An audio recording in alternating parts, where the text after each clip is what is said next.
और भारतीय जनता पार्टी आज उसी रास्ते पे समाज और देश को ले जा रही है। आज की परिस्थितियां अगर हम देखें तो महंगाई, बेरोजगारी और अन्याय चरम सीमा पर पहुंच गया है। इसे डॉक्टर लोहिया का रास्ता समाजवादियों के रास्ते पे चल करके ही समाज को नई दिशा दिलाने का काम हम समाजवादी लोग मिलकर के करेंगे।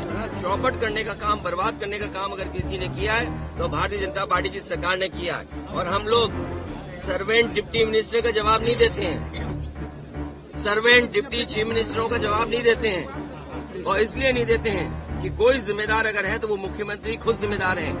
अगर वो सड़क के टूटने पर, किसी आंदोलन में किसी सरकारी चीज के नुकसान पर भरपाई करते हैं वो उसकी जेब से, तो क्या ये रिवर फ्रंट, ये ही जेपीएनआईसी, ये म्यूजियम और ये जो पार्कों की बर्बादी है, क्या इसका वसूला नहीं जाए सरकार से? आज के सिद्धांत समाजवाद का पीछे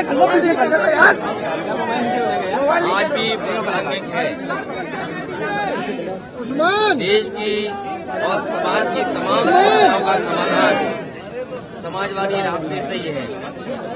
डॉक्टर राममनोहर लोहिया के सिद्धांतों पे चलने वाले हम समाजवादी लोग, और नेताजी ने जो संघर्ष का रास्ता दिखाया, उसी रास्ते से समाजवाद और समाज की तमाम समस्याओं का समाधान होगा। कल जब हम लोग जेपी को याद कर रहे थे, लोकनायक जयप्रकाश जी को, उन्होंने देश की हालात को देख करके संपूर्ण क्रांति का नारा दिया था। और उस समय महंगाई, बेरोजगारी, भ्रष्टाचार और संविधान की संस्थाओं पर हमले हो रहे थे। डॉक्टर लोहिया ने भी समाज को और देश को एकजुट और एक साथ चलने के लिए सब क्रांति का पाठ पढ़ाया। उन सिद्धांतों को लेकर के नेताजी और हम समाजवादी लोग लगातार संघर्ष कर रहे हैं। ये एक बहुत लंबी लड़ाई है कि समाज की समाज संपन्न हो, शोषित, पीड़ित, वंचित समाज के लोग आगे आए और उनको हक अधिकार मिले। आज भी जब हम डॉक्टर लोहिया को याद करते तो ये भी याद करें, एक समय ऐसा आया था कि डॉक्टर भीमराव अम्बेडकर और डॉक्टर लोहिया दोनों मिलकर के साथ काम करना चाहते थे। आज संविधान पे हमला है और संविधान जिस समय खत्म हो जाएगा, हमारी आपकी आजादी छिन जाएगी, कानून छिन जाएगा। और भारतीय जनता पार्टी आज उसी रास्ते पे समाज और देश को ले जा रही है। आज की परिस्थितियां अगर हम देखें तो महंगाई, बेरोजगारी और अन्याय चरम सीमा पर पहुंच गया है। इसे डॉक्टर लोहिया का रास्ता समाजवादियों के रास्ते पे चल करके ही समाज को नई दिशा दिलाने का काम हम समाजवादी लोग मिलकर के करेंगे। जिस तरह से आपको माल्यार्पण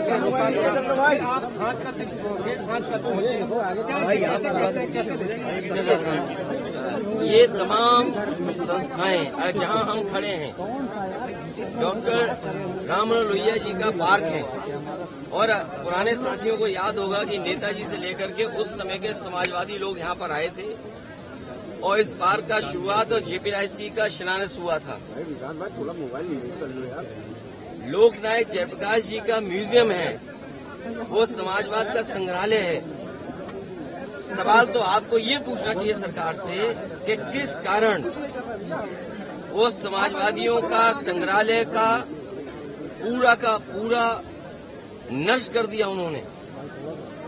आखिरकार क्या कारण है? एनडीए और सरकार मिलकर के उस म्यूजियम को बंद कर रही है।